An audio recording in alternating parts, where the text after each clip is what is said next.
Hello and welcome to the season 1 recap of Euphoria. Strangely enough, I never saw it in its original run. I saw it for the first time in this year in 2021. And yeah, since season 2 is coming out pretty soon, I thought it'd be fun to do a recap. The show is narrated by Rue, Zendaya's character, and she talks to us through her birth, 3 days after 9/11, and her childhood, where it's clear from a really early age that she had some behavioral or mental health issues, and she's put on a cocktail of pills to manage her anxiety. Eventually, though, she starts self-medicating with alcohol and what looks like non-prescription pills, in addition to the ones that she's been prescribed. And she obviously becomes addicted. She does spend some time in rehab, and in her narration, she tells us that at the time, she had no intention of staying clean. So about 5 days out of rehab, she's obviously back in her old stomping grounds and she's using again. She stays out late, and her mother, who's keeping an extra close eye on her to help maintain her sobriety, isn't happy. They get into a fight about it, and because her mother can't trust her, she asks Rue to take a drug test. And Rue goes over to her friend Lexi's house and asks Lexi for her urine because it's clean. Obviously, the test comes up negative. I don't see how her mother can't see that Rue is kind of out of it, but yeah, I guess her mom is pretty desperate for the rehab to take, and she takes the test at face value. She's exhausted and worried, so this has to work. A new girl, Jules, moves to town, into the suburbs really, with her dad. She seems to have gone through something potentially traumatic. We don't know what though. Her home life with her dad seems harmonious enough on the surface, but that evening we see her go to a seedy motel to meet up with a much older married man. It's McSteamy from Grey's, and he's looking terrifying here. Given her age, this encounter isn't consensual, and even if she were of age, it still doesn't seem that way. While she doesn't express any discomfort at first, you can tell that he's hurting her, and perhaps at that point, she's too scared to say anything. After this, she drives to a house party at McKay's house, and this is where all of the central characters end up that evening. We meet Nate, who is potentially a monster. He's friends with the party host McKay, who seems like a good guy, but I'm not sure yet. Anyway, the guys are all sitting shirtless for some reason and shaming a girl whose nude leaked, but also kind of enjoying looking at that material, obviously. Turns out this girl's name is Cassie, who is dating McKay. Nate gives McKay horrible advice to basically be rough with her, objectify her, and McKay takes that advice. Thank goodness Cassie shuts it down though, and they make up. By the way, Rue tells us that Nate once tried to essay her on the dance floor, so yeah, he's bad news. Maddie, Nate's ex, hooks up with another guy at this party to make Nate jealous. She's literally having sex with this guy in the pool, and a bunch of kids are recording it on their phones because of course they are. Nate sees this and he has a spectacular meltdown, displaying pretty violent tendencies as well. Then there's another character I'm worried about, Kat. She's hanging out with a group of guys and she's obviously feeling pressured to prove that she isn't a prude, I guess. She removes her t-shirt on a dare and kind of lets it be known that she watches explicit adult content as a kind of brag. She loses her virginity then to one of the guys at the party. Fez, Rue's dealer, and a friend of hers tells her that he's really worried about her. Her ODing in the summer really freaked him out and he wants Rue to stop using. She tells him that this is how she lives now. Her anxiety is so debilitating that even if it's momentary and even if it might kill her someday, it's the only way she can find some peace, using. Rue and Jules meet as Jules is leaving the party, and Rue asks if she can go home with Jules.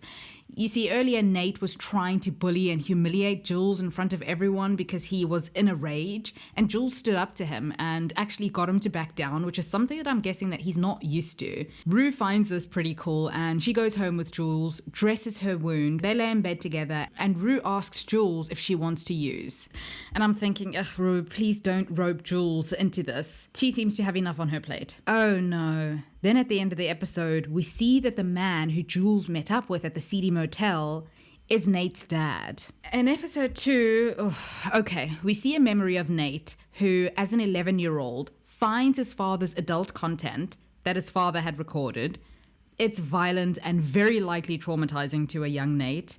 It's this and his father's creepy parenting, obsessed with perfection and winning, and a very specific kind of masculinity, the toxic kind, that plays a role in turning Nate into a bit of a Patrick Bateman type. The women he dates have to fit a very strict physical criteria, and Maddie, virginal, perfect Maddie, fits this, and it matters to Nate that he protects her.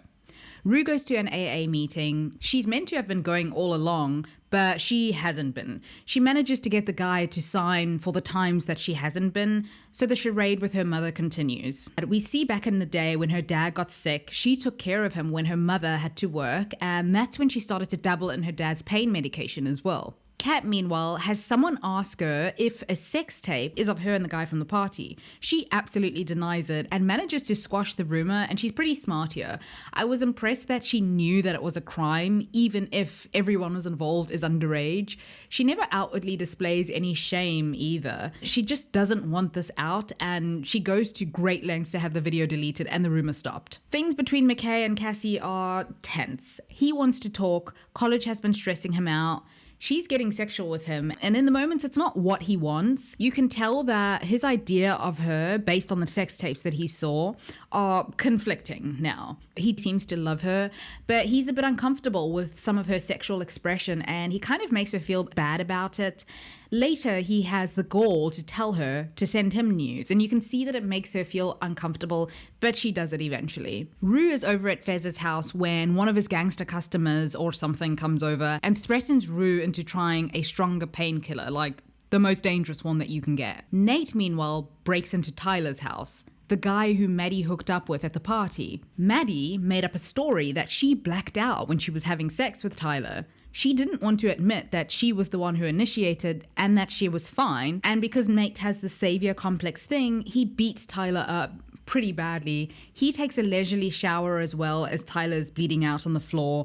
And then he takes Maddie out for dinner afterwards. In some ways, it felt to me that the premeditation scared me more than the violent act. He stalked Tyler at work, followed him, broke into Tyler's house, removed all of the things that Tyler could have used to defend himself, and just lay in wait. He's so controlled, a psychopath, predator, obviously. And then Kat, who realizes that the internet is forever, sees that her video is gaining popularity, and she decides that she may as well capitalize on that and release her own content, because then at least she'll have ownership of it and make some money. By the way, Jules has been text chatting with someone for a while, and they seem to be getting closer. I'm convinced it's some middle-aged incel type, but it turns out it's Tyler, the guy Nate beat up. And now Nate has Tyler's phone, so Jules is flirt texting with Nate. In episode 3, we get Kat's story, that she's actually famous online for writing good smutty fan fiction, but in real life, she's a bit of an outsider. Anyway, she's still on her quest to make money online, so she has a Skype session with a guy who has a humiliation fetish. I don't want to kink shame, but this scene was something. She makes some money from this and decides to give herself a makeover, and she looks really good actually. She reminds me a bit of Nancy from The Craft. By the way, at this point I'm thinking, whose kid is this? He manages all of Fez's money, and Kat goes to him to exchange her Bitcoin that she earned from humiliation fetish guy. This kid knows everything about everything. I think he's Fez's little brother / business manager. We'll find out later that he is. Jules tells Rue that she can't be around her if she's going to carry on using, so Jules manages to stay clean for a while, about 2 weeks. Jules is also falling in love with Tyler, who is actually Nate, and their texts are making me forget who Nate really is, because this montage of them texting and smiling is actually so cute, and he looks sincere. I think he knows that it's Jules though, and this is his ultimate revenge for her standing up to him at the party. He's playing the long game, I think.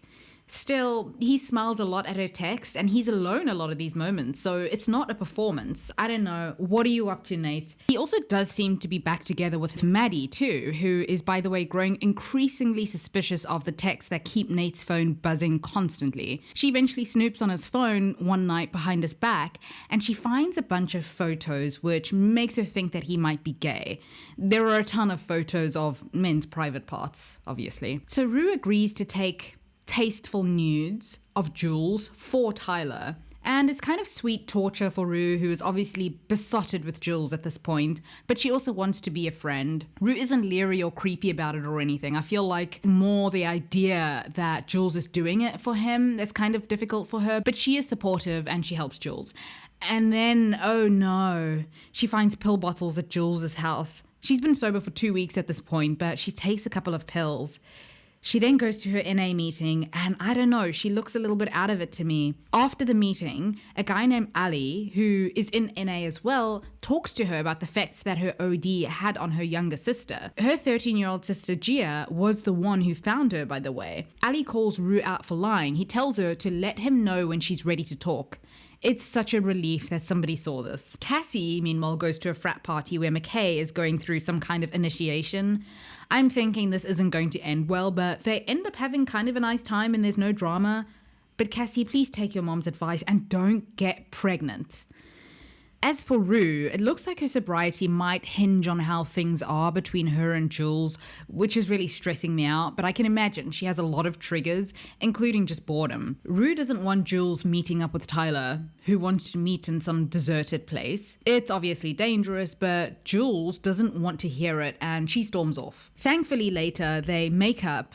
Rue kisses Jules in a moment and then runs off straight to Fez, but he says no, he's not giving her any drugs. She shouldn't go over there anymore. He's not going to help her kill herself anymore. It's done. After begging Fez and threatening to hate him forever, blaming him for selling to her in the first place and getting her hooked, she realizes that she's at the end of the line and she calls Ali. There's a scene where Rue goes into her sister's room and the innocence and girliness of her sister Gia is so sweet and I feel weirdly protective of her. In episode 4, we get Jules' childhood story about how her mother had her committed to a psychiatric hospital, while her mother very cruelly tricks her into going and leaves her there. Jules seems to have issues with intrusive thoughts, possibly some body dysmorphia, and it's her unhealthy coping mechanisms that eventually land her in there. She eventually transitions. She's trans, by the way. She starts becoming promiscuous, and when she has unpleasant encounters, she says she kind of disassociates. Rue also meets up with Ali this episode. So there's this big fair, and Nate and his dad are operating a chili stand. He's so weird with his speeches about being the best and being a man and showing this perfect family image to the town. I don't get McKay. He seems to actually love Cassie and care about her, but in front of Nate, he pretends not to be as serious about her, telling Nate that they're just chilling, when he just told her that he loved her. I get that people do this, but McKay is cool on his own and he doesn't need any kind of social capital by association with Nate. So I don't get why he does it.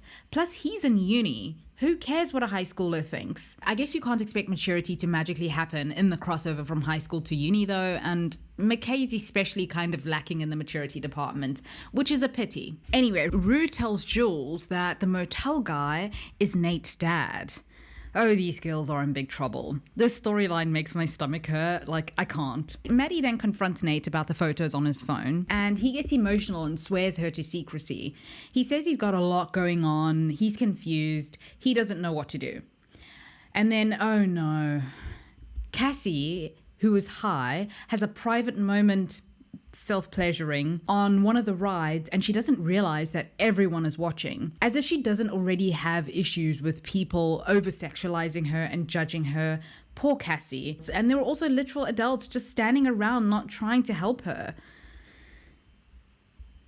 Gia, Rue's sister, goes missing, and after a long search, Rue finds her with a group of boys and she's smoking. Oh Gia, please no, your mother doesn't need this. The sisters eventually go home and Jules covers for her with their mother. In a surprising twist, Nate's dad asks Jules to please not ruin his life by telling anyone about their encounter. He looks kind of distraught over it and scared.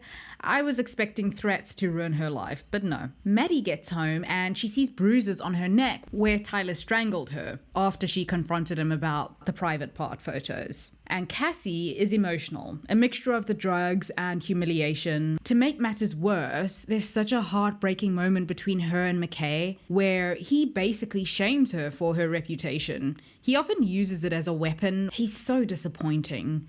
And she can honestly do better than a guy who implies that she should be grateful that they're together. Anyway, Nate's dad goes through his personal video collection and is something missing? Jules goes to meet Tyler in the secluded spot, and I'm terrified. This scene has some kind of eerie and romantic, sinister Red Riding Hood vibe, and the music is so haunting. It's visually stunning, and at first it plays out like a teen romance. Nate tells her that he feels as though he's been getting to know her over the past few weeks. He feels like she's the only person who knows him. And I can't lie, like for a split second, I not only fell for it, I kind of liked it. Ew. He kisses her, and then he does that weird thumb thing in the mouth that his dad does. He tells her that he's been setting her up all along, and because of exploitation laws, she could be found guilty. He doesn't trust her, and obviously because he goes through his dad's collection, he knows about her and his dad, and he says that he's just trying to protect his family. Okay, so about Nate and his dad, I get the sense that Nate is both obsessed with and resentful of his dad. He was exposed to his father's proclivity for sexual violence at a young age, and yeah, maybe he'd still be struggling had he not seen that, because this is Nate and it's more than that. But now his sexual confusion and violence seem to be inextricably linked with his father and the violence that he witnessed. Now, for him to have seen Jules in the video means that he's been going back to his father's collection over the years. This wasn't just a once-off accidental and traumatizing find as a child.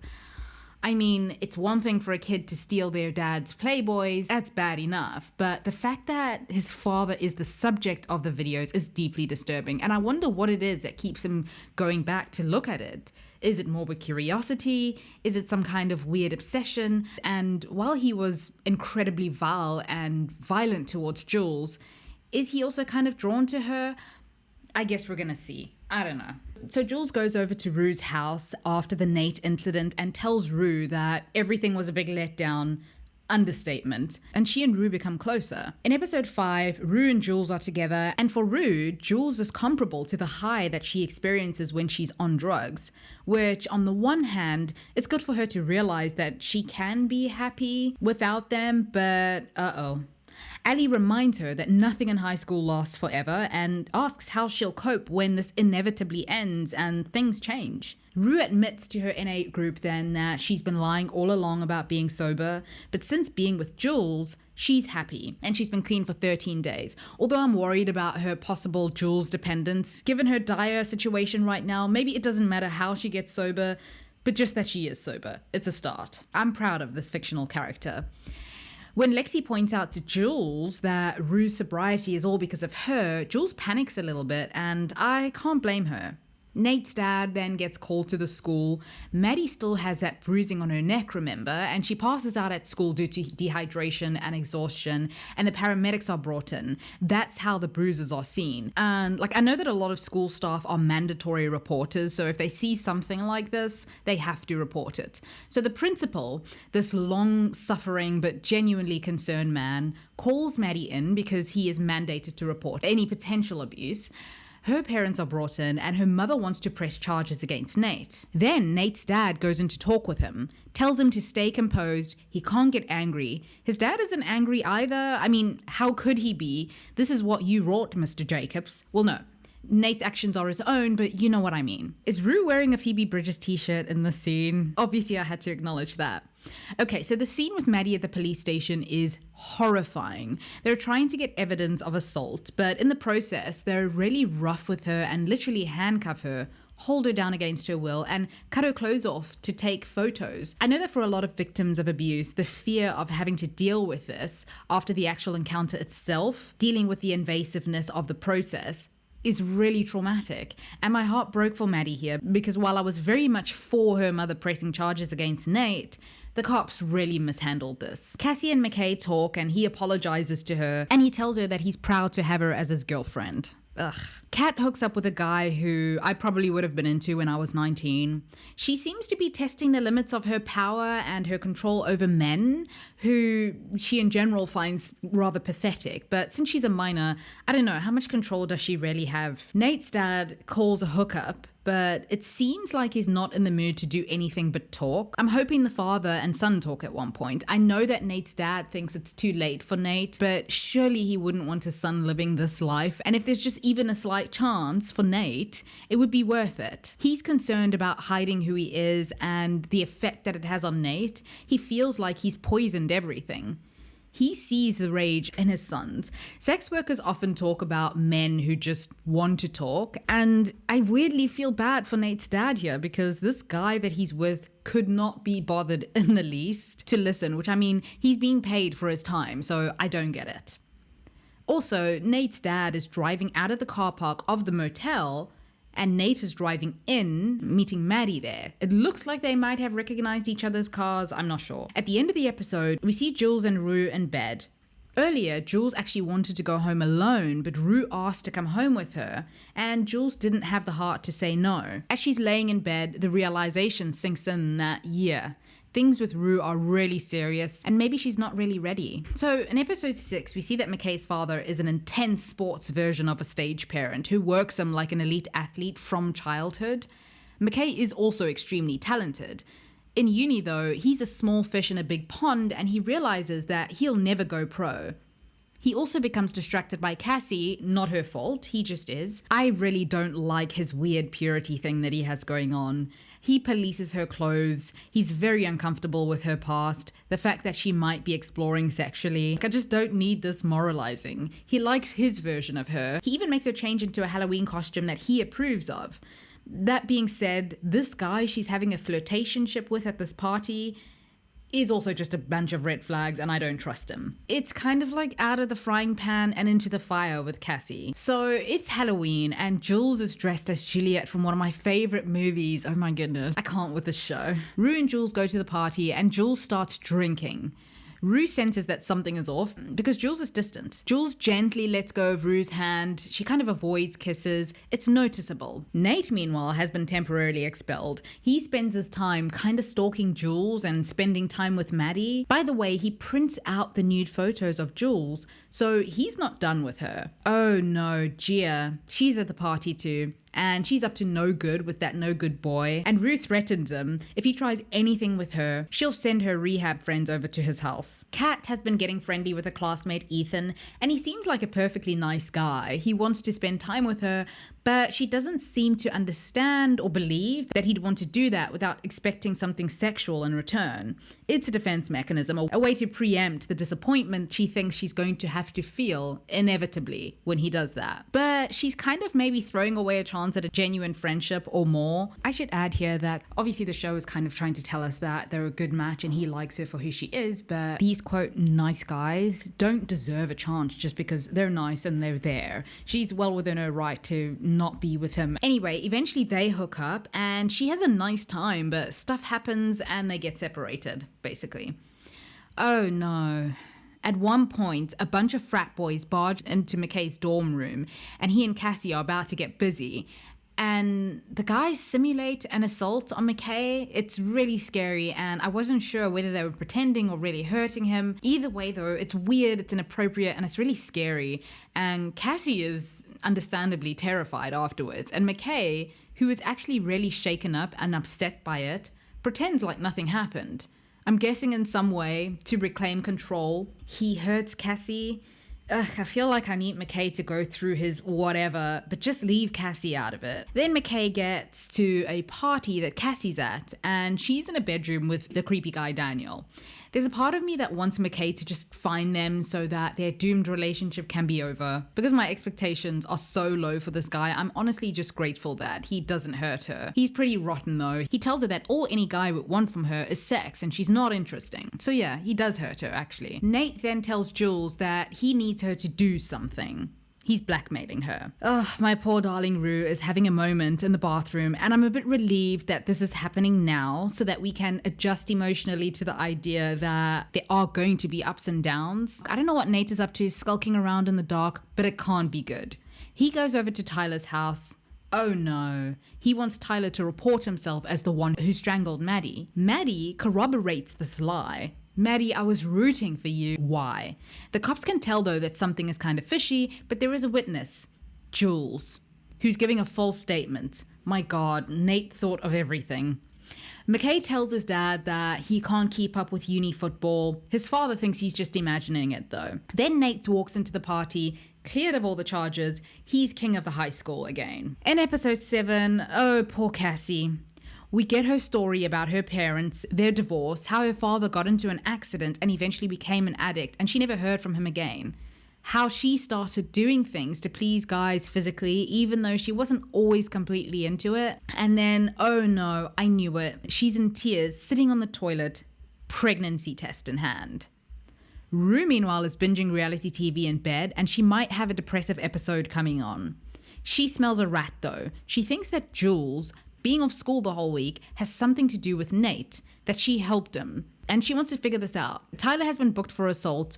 Rue is putting the pieces together. Assault is a lighter sentence than statutory, so Tyler taking the deal to take the fall for Nate makes sense, actually. It seems as though Rue might be in a manic state due to her being bipolar, and she's experiencing some manic moments, and then she crashes and can barely move. Daniel and Kat slept together at the Halloween party, by the way. Ugh, this guy.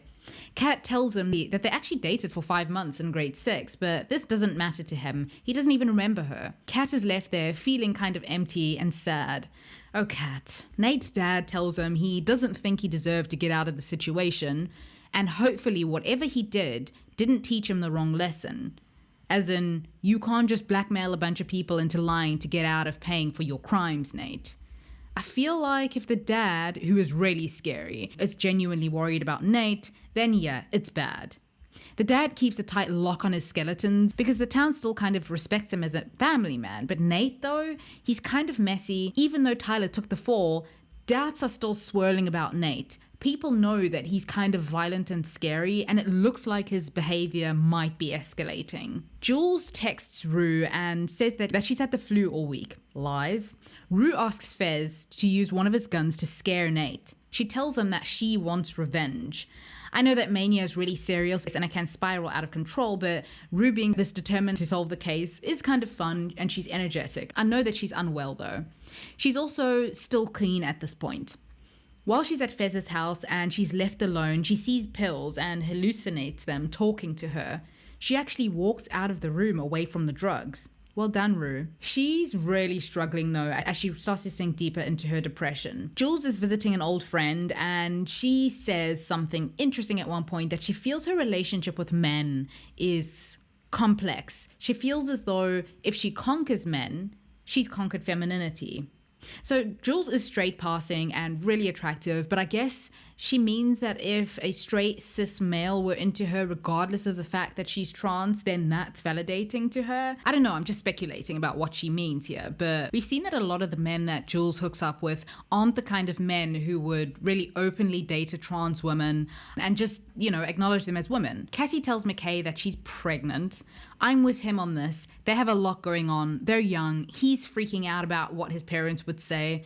I understand his initial scared and negative reaction. Cassie is emotional and she says even though she doesn't want to have a baby, she just wants to dream about it. And McKay comforts her and tells her that one day she'll make a great mother. For someone who I thought was really immature, I feel like he handled this pretty well. Oh no, Kat, no. An internet weirdo asks her to take her clothes off on camera, and she does.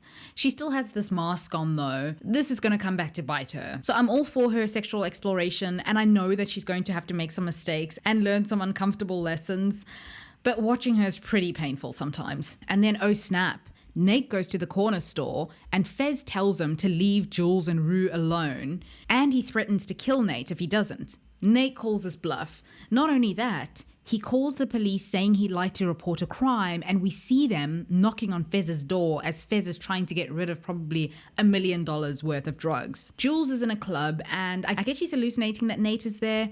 This whole scene with her is really scary, and there are a lot of irritating strobing lights in this. I just didn't like it. This doesn't feel safe, but she ends up being fine, relatively speaking. At the end of the episode, she realizes just how much she misses Rue and she texts her. Also, thank goodness Cassie goes to her mom and asks her for help. I really didn't want her to have to go through all of this alone. In episode 8, Rue is in the hospital with a kidney infection and she gets put back on antidepressants. She's at ease here.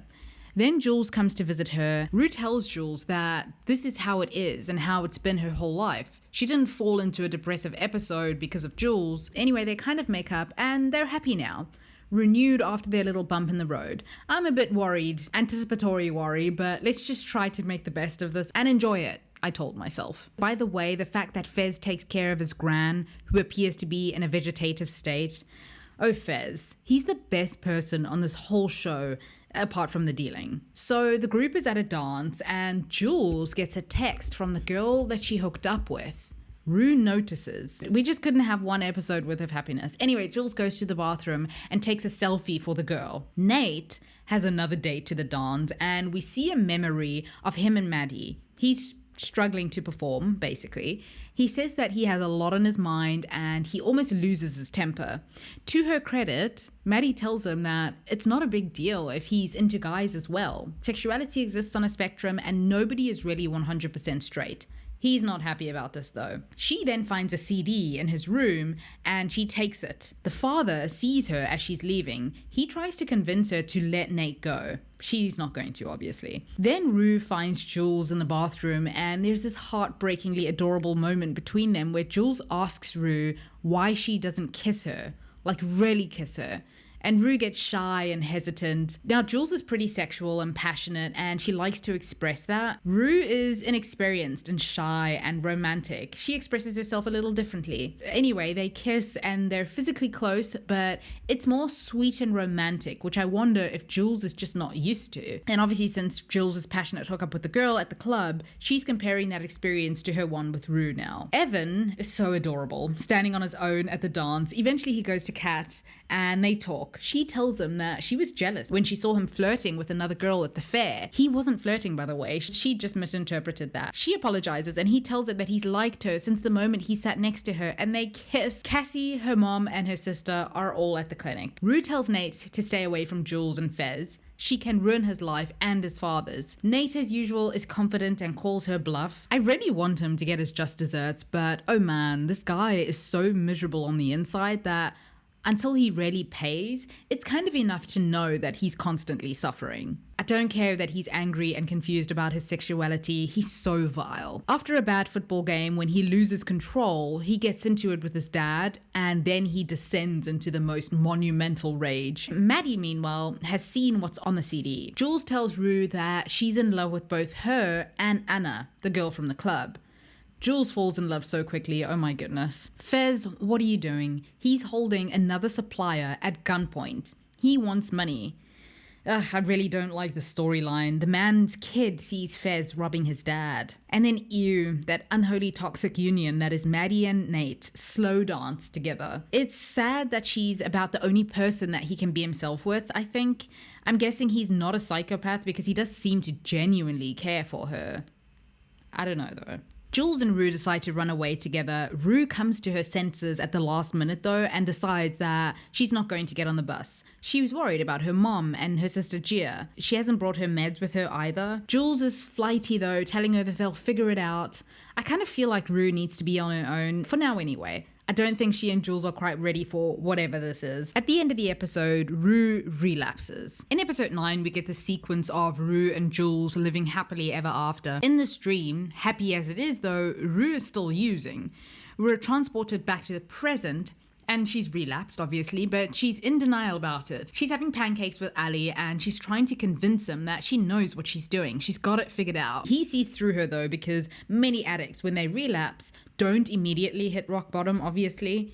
They believe that they can dabble, have one drink occasionally, and I suppose some can. But yeah, for most, that's not how it works. It's just a matter of time before it spirals. She tells Ali that even though he thinks that sobriety is her greatest weapon, she admits that the drugs are the only reason that she's actually still here. She doesn't want to get clean. This is a pretty educational episode for people who might not understand the disease of addiction. He talks about his own relapse and how after 12 years of sobriety, he got cocky and forgot how bad it got. This reminded me so much of Sherlock's friend Alistair on the show Elementary and how he died from an overdose after being sober for 30 years. Philip Seymour Hoffman also passed away after really long stretches of sobriety. They talk about religion, death, life's purpose, and at one point Ali calls his family, and it's great to see him happy to talk to them, but it's also heartbreaking because you can tell that they're still kind of keeping him at a distance. His addiction and the damage and the hurt that it wrought has probably broken their trust, and letting him all the way in just to have him potentially hurt them again. There's a part of me that can't blame them, but the Ali we see now and know, it's just heartbreaking to see. Then Rue tells Ali that she doesn't plan on being around for very long, and my hope is starting to waver a little bit, but it's a kind of weird and terrifying relief to hear her say these things out loud so that she's not completely alone in it. The problem is I don't know who she can actually talk to like this. This episode in the diner, this conversation between the two of them, is one of my favorite episodes. Zendaya is always incredibly good in everything she's in, and she's phenomenal on the show. I can see why she won an Emmy for her performance. So it's the final episode of season 1, episode 10. Jules is with her therapist who's asking her why she ran away. We see memories of her life up until that point, while the song Liability by Lorde plays. I kind of figured at this point that the finale is going to have me sobbing. Jules isn't really ready to talk about it though. She tells her therapist that she's thinking of going off her hormones. She says she's crafted her identity, her life around men and what they desire, and they just don't interest her anymore. She feels like a fraud, she says. She talks about the fear of puberty, of becoming a man and having that femininity lost to her forever. She thinks she's ready to have the parts of her that men wouldn't desire. She says that she struggled with thoughts of harming herself and she felt she had to run. She's scared she might have lost Rue though. Certain moments in these episodes reminded me a little bit of the Virgin Suicides. Anyway, then she talks about her texting relationship with Tyler, and how well she felt she knew him. We never see a face in her fantasies because obviously Tyler didn't really exist. She admits that she's still in love with him. Then that monster Nate appears and it all ends in a frightening nightmare. Rue comes by to see Jules and Jules apologizes for leaving. Rue wishes her a Merry Christmas and leaves to go and see Ali, and Jules is left crying. So I love the idea of them. It's impossibly romantic and it's difficult to see them in the same room wanting to be together but still having that space between them. But it's not right now. Anyway, that brings us to the end of the season 1 recap of Euphoria. If you have any thoughts, feel free to share them down below, and yeah, thank you for watching.